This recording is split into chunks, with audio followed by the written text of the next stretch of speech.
Wholesaling. So deceptively simple that everyone who watches a 10-minute YouTube video thinks that they can do it. But I can tell you, after several years of wholesaling in up markets and down markets with over 100 plus properties under my belt, that there are a lot of ways to mess up a business that lots of people seem to think is as easy as buying low and selling high. Hey, what's up my sexy McMuffins? Tyson Dela Cruz here. Thank you so much for joining me.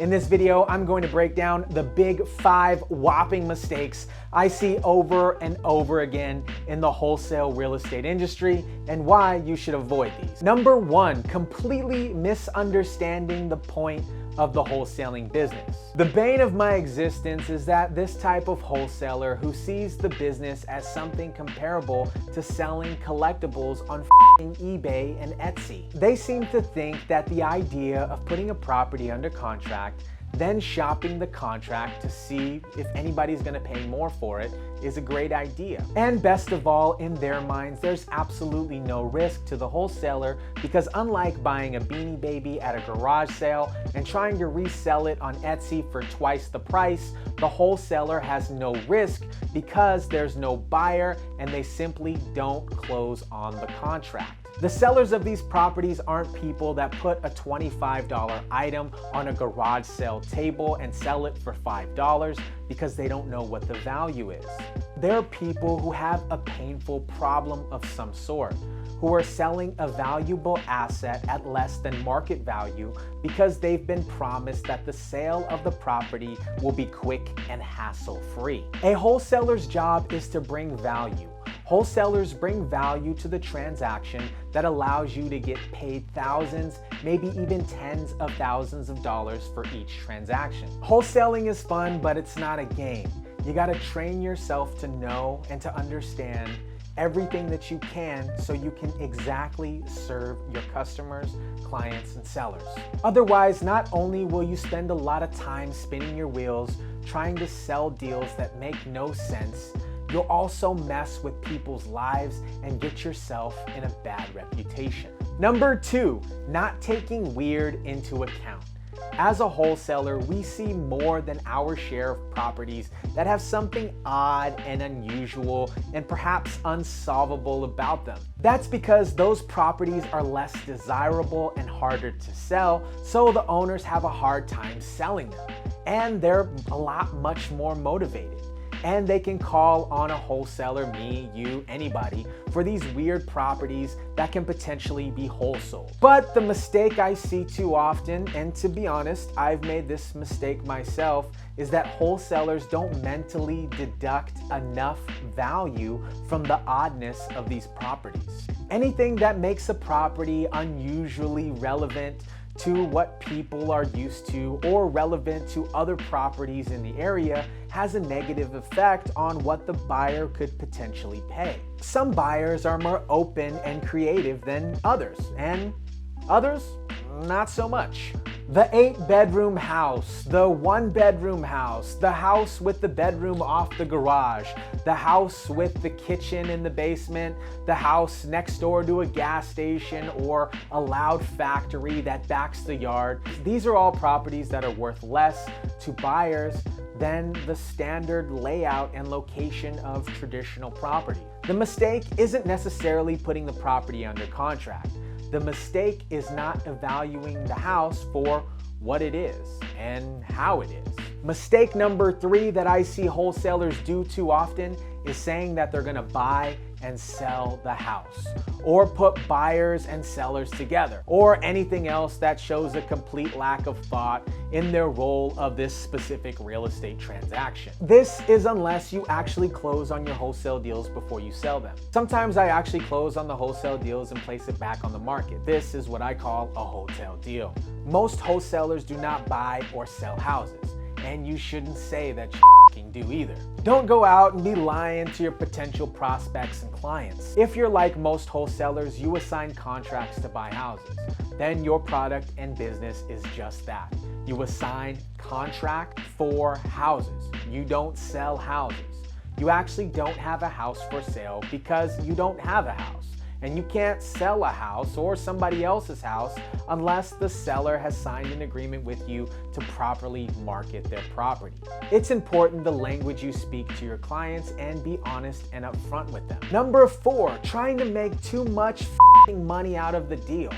Biggest complaint you'll hear about wholesalers from people who are the very best buyers. One of the biggest complaints you'll hear about wholesalers from people who actually buy properties is that they try to make too much money on the deal. Let me translate this for you.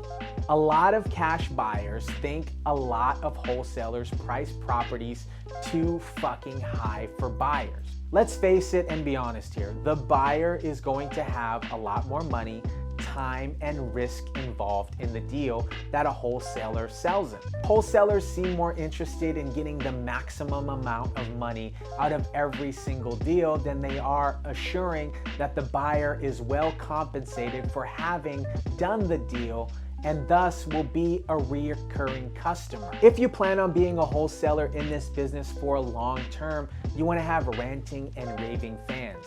You don't want to focus on getting rich off of one deal.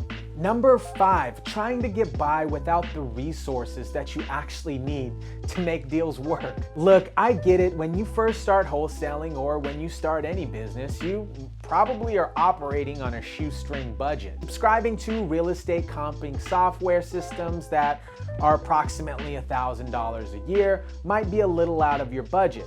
The lack of these particular resources means that you're going to have to depend on free online resources like Zillow and Redfin, which aren't always accurate and are predominantly set up for lead generations for real estate agents. If right now you're on a shoestring budget and you don't have these comping softwares and you're relying on Zillow and Redfin for comping, I did an entire video on how to determine ARV without MLS or comping software.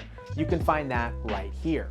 Unless you make a lot of effort to look up comparable sales one by one, you often have no real idea what the property is actually worth. And then what happens, you put the property under contract for the wrong price, and then you market the property to the buyers for the wrong price. Wrong price means no sale. No sale means no money. And with no money, that means that sucks.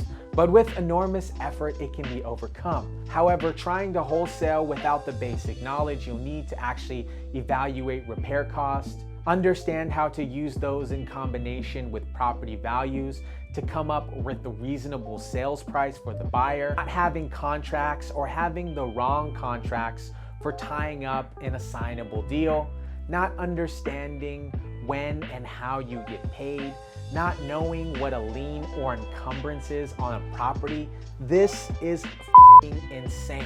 There is no business in which you can make money without understanding the product, the process, and the customer. Imagine someone trying to buy and sell used cars without understanding how to identify what a bad engine looks like, or how to fix the engine, or what it's gonna cost.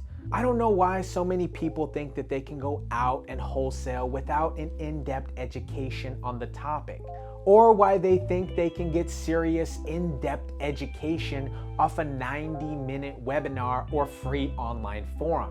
It just doesn't work. I know it, and I've seen it in poor, desperate wholesalers who try and never manage to sell a fucking deal.